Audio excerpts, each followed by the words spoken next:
21واں باب ورد و وظیفے کے بیان میں اور دل پر وارد ہونے والے انوار و برکات کے بیان میں۔ اس باب میں بہت اہم بات بیان کی جا رہی ہے۔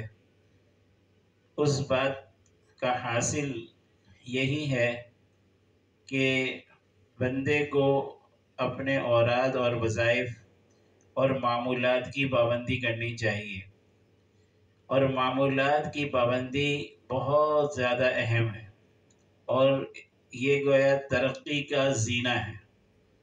حضرت شیخ الحدیث حضرت مولانا محمد زکریا صاحب رحمہ اللہ فرماتے تھے کہ معمولات کی پابندی ترقیات کا زینہ ہے، یعنی جو آدمی اپنے معمولات کو پابندی سے کرتا ہے اللہ تعالیٰ اسے ترقیات سے نوازتے ہیں، اور سارے اس کے مراحل جلد از جلد طے ہوتے جاتے ہیں۔ اور حدیث شریف میں حضور پاک صلی اللہ علیہ وآلہ وصحبہ وسلم کا ارشاد ہے، احب الاعمال الی اللہ ادومها وان قل، کہ تمام اعمال میں اللہ تبارک و تعالیٰ کو وہ عمل زیادہ محبوب ہے جو پابندی سے کیا جائے، اگرچہ وہ تھوڑا ہو۔ کسی بھی بڑی سی بڑی چٹان پر اگر مسلسل کوئی قطرہ ٹپکتا رہے تو آہستہ آہستہ اس قطرے کے ٹپکنے سے ایک وقت اس چٹان میں سوراخ ہو جاتا ہے، اور اگر ایک ہی وقت میں پوری بالٹی اس چٹان پر بہا دی جائے تو اس سے کوئی سوراخ نہیں ہوتا۔ یہ ایک مثال ہے یہ بات سمجھانے کے لیے کہ جو عمل پابندی سے کیا جاتا ہے وہ اپنا اثر ضرور دکھاتا ہے۔ انسان جو بھی اعمال کرتا ہے بعض تو فرض ہوتے ہیں اور وہ ہر مسلمان کے اوپر ہوتے ہیں، جیسے نماز، روزہ، حج، زکوٰۃ وغیرہ، اور جتنے فرائض ہیں وہ ہر مسلمان کے اوپر ہوتے ہیں، لیکن کچھ اعمال نوافل ہوتے ہیں جو آدمی اپنے ذمے مقرر کر لیتا ہے اور اپنے اختیار سے کرتا ہے۔ دو چیزیں ہیں، ایک ہے ورد اور ایک ہے وارد، ان دونوں کا فرق سمجھنے کی ضرورت ہے۔ ورد کیا ہوتا ہے؟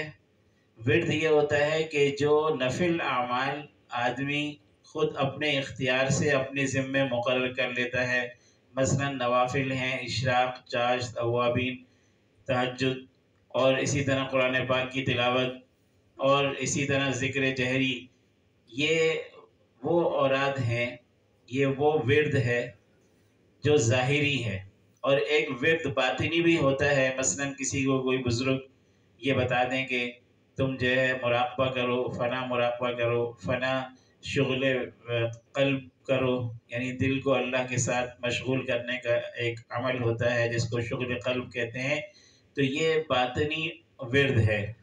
تو جو بھی عبادات، نفل عبادات، چاہے وہ ظاہری ہوں یا باطنی، بندہ خود اپنے اختیار سے کرتا ہے، اس کو ورد کہتے ہیں، اور اس کی جمع اوراد ہے، اور اس کو وظائف بھی کہتے ہیں۔ وظائف کے معنی جو کام پابندی سے کیا جائے، تو ان اوراد کو بھی پابندی سے کیا جاتا ہے، اس لیے ان کو وظائف کہا جاتا ہے، جو بھی آدمی اپنے اختیار سے ظاہری یا باطنی اعمال کرتا ہے۔ اور ایک ہوتا ہے وارد، وارد الف کے ساتھ ہے، اور وارد وہ چیز ہوتی ہے کہ جو اللہ تبارک و تعالیٰ کی طرف سے کبھی کبھی کسی بندے کے دل پر انوار اور برکات ظاہر ہوتے ہیں، نازل ہوتے ہیں، اس کے دل میں اللہ تعالیٰ کوئی بات کھول دیتے ہیں، کوئی روشنی اس کو مل جاتی ہے اور کوئی نور حاصل ہو جاتا ہے، اسے کہتے ہیں وارد، اور اس کی جمع واردات ہے۔ تو جتنے بھی اللہ کے راستے کو طے کرنے والے لوگ ہیں اور اپنے اوراد، وظائف، ذکر جہری، ذکر قلبی وغیرہ کرنے والے ہیں، ان میں سے کسی کسی کے اوپر کبھی کوئی چیز کھل جاتی ہے، کوئی وارد آ جاتا ہے، کوئی انوار و برکات میں سے کچھ آ جاتا ہے۔ تو یہاں ایک خاص بات بیان کرنا چاہ رہے ہیں، وہ خاص بات یہ ہے کہ تمہارے جو اوراد اور وظائف ہیں اور تمہارے جو معمولات ہیں، ان کی بڑی اہمیت ہے، اور اللہ کے ہاں بڑی وقعت ہے۔ جب کسی شخص کے دل پر کوئی وارد آتا ہے، کوئی انوار و برکات آتے ہیں، تو وہ یہ سمجھتا ہے کہ اس کی زیادہ اہمیت ہے، اور اس کی وجہ یہ ہوتی ہے کہ چونکہ وہ ہر ایک کے دل پر نہیں آتا، کسی کسی کے آتا ہے، تو اس لیے اس کو زیادہ اہمیت ہوتی ہے۔ اور دوسری وجہ یہ ہوتی ہے کہ وہ اپنے اختیار کی چیز نہیں ہے، بلکہ اللہ کی مرضی ہے۔ کبھی کسی کے دل پر کوئی نور نازل فرما دے، کوئی بات کھول دے۔ نور کے معنی یہ نہیں ہے کہ کوئی روشنی اس کے دل میں آتی ہے، مقصد یہ ہے کہ اللہ تعالیٰ اس کے دل میں کوئی بات کھول دیتے ہیں، اپنی معرفت کا نور عطا فرماتے ہیں۔ تو یہ چیز جو ہے اس کے نزدیک بڑی اہم ہوتی ہے، اور بعض اوقات وہ اپنے اوراد اور وظائف سے بھی ان کو اہم سمجھتا ہے، اور اس کی وجہ یہ ہوتی ہے کہ ایک تو ہر ایک کو یہ چیز نصیب نہیں ہوتی، اور دوسرا یہ اپنے اختیار کی چیز نہیں ہے، بلکہ اللہ کسی کے دل میں ڈال دیتا ہے۔ یہاں پر اس بات کو سمجھا رہے ہیں کہ تمہارا اپنے معمولات کی پابندی اور اپنے اوراد وظائف کی پابندی کے بجائے اس وارد کو اہمیت دینا یہ بالکل غلط ہے، یہ تمہاری جہالت کی بات ہے۔ اور اس کی وجہ کیا ہے؟ اس کی دو وجہ ارشاد فرما رہے ہیں۔ پہلی وجہ یہ ہے کہ یہ جتنے بھی اوراد اور وظائف اور معمولات تم کر رہے ہو، چاہے وہ نوافل ہوں یا ذکر جہری ہو، ذکر قلبی ہو، جو کچھ بھی ہو، یہ تمہاری زندگی تک ہے۔ جب تمہاری آنکھ بند ہوگی اور تم دنیا سے جاؤ گے تو ان اعمال میں سے کوئی بھی نہیں ہوگا، کسی بھی عمل کا وہاں پر کوئی فائدہ نہیں ہوگا۔ وہاں پر اگر کسی کو اللہ تعالیٰ اجازت بھی دے دے کسی عمل کے کرنے کی، تو اس کو ایک نیکی بھی نہیں ملے گی۔ جو کچھ عمل اور وظیفہ یا ورد یا اذکار کر سکتا ہے، اسی دنیا میں کر سکتا ہے۔ اس کے برخلاف جو وارد ہے، جو دل پر انوار و برکات کا نزول ہوتا ہے، یہ تو مرنے کے بعد بھی ہوگا، یہ تو مومن کے دل پر مرنے کے بعد بھی ہوگا اور جنت میں بھی ہوگا۔ تو جو چیز ایسی ہو کہ اس کا کوئی بدل نہ ہو اور قائم مقام نہ ہو، اس کی زیادہ فکر کرنی چاہیے، اس کو زیادہ اہمیت دینی چاہیے، یا اس چیز کو اہمیت دینی چاہیے کہ جس کا قائم مقام موجود ہو، جو آگے بھی آنے والی ہو۔ ظاہر سی بات ہے کہ جو چیز یہیں ختم ہو جائے، آگے اس کا کوئی کام نہ ہو، تو پھر اس ہی کو اہمیت دینی چاہیے۔ تو معمولات اور اذکار اور اوراد و وظائف جو ہیں ان کو اہمیت دینی چاہیے، واردات کے چکر میں نہیں پڑنا چاہیے زیادہ۔ دوسری وجہ یہ ہے کہ ایک چیز اللہ تعالیٰ مانگ رہے ہیں اور ایک چیز تم مانگ رہے ہو، تو جو چیز اللہ تعالیٰ مانگ رہے ہیں وہ زیادہ اہم ہوگی یا جو تم مانگ رہے ہو وہ زیادہ اہم ہوگی؟ تو تمہارا معمولات کا پابندی کرنا، یہ تو اللہ تم سے مانگ رہے ہیں، اور واردات کو تم اللہ سے مانگ رہے ہو۔ ظاہر ہے کہ جو چیز اللہ تعالیٰ تم سے مانگ رہے ہیں وہ زیادہ اہم ہوگی۔ تو اس لیے اپنے اوراد وظائف معمولات کی خوب پابندی کرنی چاہیے، اور اس میں کبھی کوتاہی نہیں کرنا چاہیے۔ وارد تو کسی کے دل میں اللہ تعالیٰ کوئی انوار و برکات ڈال دیں تو ان کی مرضی ہے، اس کے بجائے معمولات کی اہمیت ہونی چاہیے۔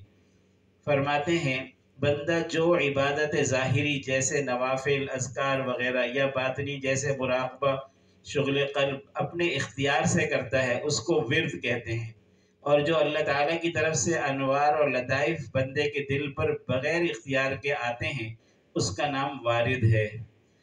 بعض اوقات اکثر اوقات سالک کو یہ غلطی ہوتی ہے کہ جو عبادت یا ذکر اپنے اختیار سے کرتا ہے اس کی دل میں اتنی اہمیت نہیں ہوتی جتنی واردات کی ہوتی ہے، اور وجہ یہ ہے کہ عبادت تو سبھی لوگ کر رہے ہیں تو میں بھی کر رہا ہوں، اس لیے اہمیت نہیں، اور دوسرا عبادت تو اپنے اختیار کی چیز ہے، جب چاہے کر لی، اور دوسری وارد وغیرہ جو ہیں وہ بغیر اختیار کے دل میں آتے ہیں، اس لیے عبادت اور اذکار اپنے معمولات کی اہمیت نہیں ہوتی، اور وارد جو ہے وہ ہر ایک کے دل پر نہیں آتا، اس لیے اس کی اہمیت زیادہ ہوتی ہے۔ حالانکہ یہ غلطی ہے۔ شیخ رحمہ اللہ اسی غلطی کو دور فرما رہے ہیں، اور فرما رہے ہیں کہ اعمال و اذکار کی پابندی کو واردات سے وہ شخص کم سمجھے گا جو بہت ہی جاہل ہوگا۔ یعنی اعمال و اذکار کی پابندی جو ہے یہ کم درجے کی چیز نہیں ہے، یہ بہت اہم چیز ہے، اور اس کی دو وجہ ہیں۔ ایک وجہ یہ ہے کہ وارد تو آخرت میں بھی ہوں گے، بلکہ دنیا سے زیادہ ہوں گے، اس لیے کہ یہاں تو انسان کا جسم حائل ہو جاتا ہے. جسم کے اندر اللہ تعالیٰ نے جو قدورتیں رکھی ہیں اور جو جسم کے عوارض وغیرہ ہیں، اور وہ مانے ہو جاتے ہیں دل پر انوار کے آنے میں. لیکن آخرت میں یہ کوئی معنی نہیں ہوگا، وہاں تو روح ہوگی اور روح کے اوپر جو ہے انوارات نازل ہوں گی. اور وظائف اور اوراد جو ہیں، یہ انسان جو کچھ کرتا ہے دنیا ہی میں کر سکتا ہے، اور ان کا قائم مقام مرنے کے بعد کوئی چیز نہیں ہے. جبکہ وارد یہاں سے زیادہ وہاں پر ہوں گے. تو زیادہ اہتمام کے قابل وہ عبادت ہوئی جو صرف یہاں ہو سکتی ہے، جس کو ورد کہتے ہیں. اور دوسری وجہ یہ ہے کہ اوراد و وظائف تو اللہ تعالیٰ تم سے طلب کر رہے ہیں، اور واردات تم اللہ تعالیٰ سے طلب کر رہے ہو. تو جو چیز اللہ کا مطلوب ہے اس کو تمہارے مطلوب سے کیا نسبت ہے؟ جو اللہ تعالیٰ کا مطلوب ہے اس کا تو بہت زیادہ اہتمام کرنا چاہیے.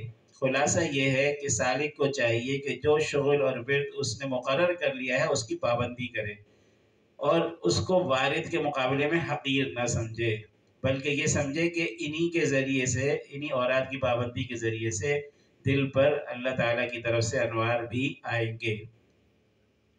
اس کے بعد جو دوسرا ارشاد ہے اس باب کا، اس میں بھی معمولات کی پابندی کی اہمیت کو بیان فرمایا جا رہا ہے، اور ایک اور خاص مضمون بیان فرمایا جا رہا ہے. اللہ تعالیٰ کے جو خاص بندے ہوتے ہیں ان کی دو قسمیں ہیں، ایک ہوتے ہیں مقربین اور ایک ہوتے ہیں ابرار.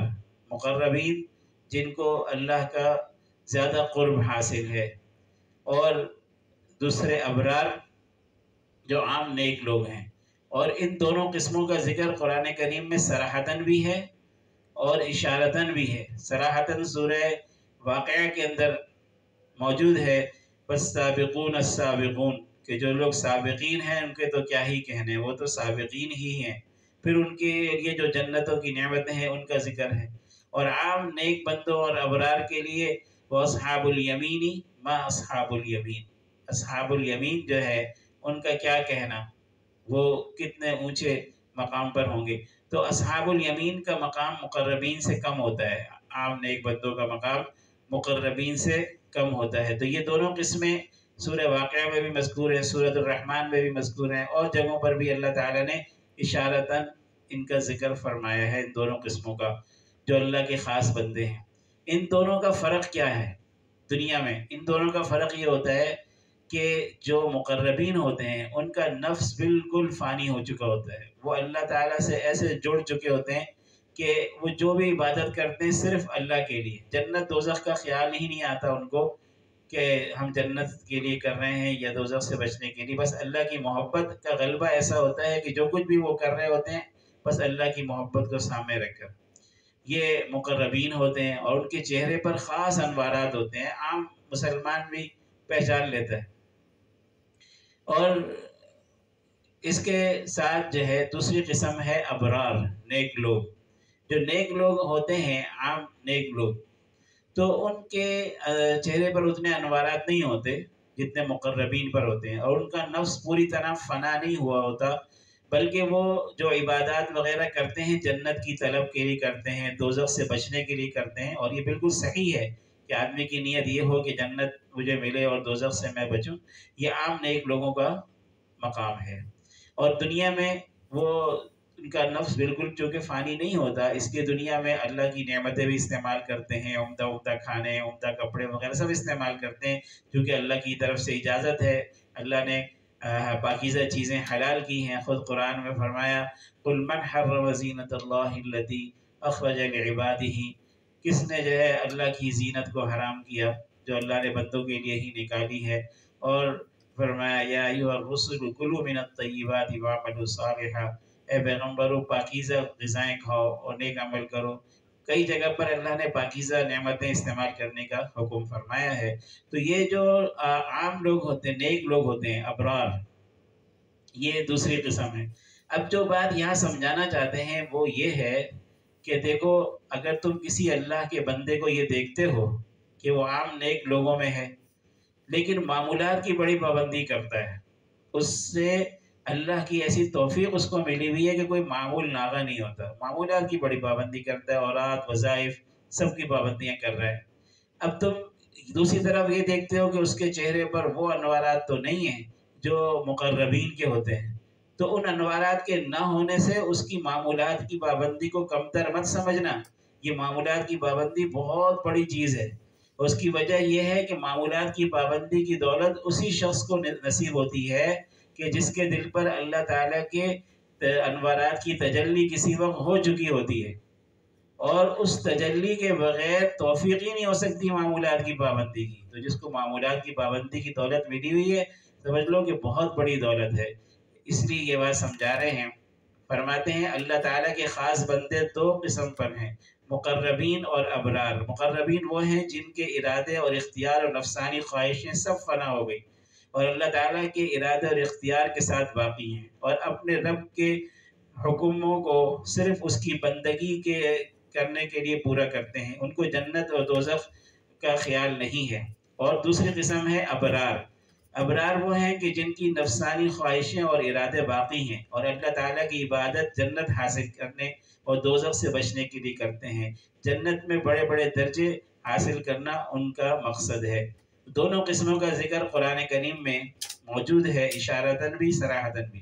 شیخ فرماتے ہیں اس کلام میں ابرار کا ذکر فرماتے ہیں، اور اس کلام کا حاصل یہ ہے کہ جب تم یہ دیکھو کہ کوئی بندہ اپنے عبادت اور اوراد کا پابند ہے اور کبھی اس کا ورد ناغہ نہیں ہوتا، اور اللہ تعالیٰ کی غیبی مدد اس کے ساتھ ہے، یعنی عبادات اور معمولات کے ادا کرنے میں کوئی رکاوٹ پیش نہیں آتی، اللہ تعالیٰ نے تمام رکاوٹیں اس سے دور کر دی ہیں اور اس کو عبادت میں مشغول رکھا ہے، لیکن اس کے باوجود، ان سب باتوں کے باوجود عارفین اور مقربین کے اندر جو بات ہوتی ہے وہ تمہیں اس کے اندر نظر نہیں آتی، یعنی نفسانی مزوں اور طبی خواہشوں کا وہ پابند ہے، مثلاً عمدہ کپڑے پہننے کا شوق ہے، یا اعلیٰ قسم کے کھانوں لذیذ کھانوں کا پابند ہے، اور مستقل اس کو حضوری اور مستقل جو ہے وہ فنا کی دولت نصیب نہیں ہے، اور اس کے چہرے پر معرفت اور اولیاء وہ جو خاص مقربین کے آثار ہوتے ہیں، انوار ہوتے ہیں، وہ نہیں ہیں،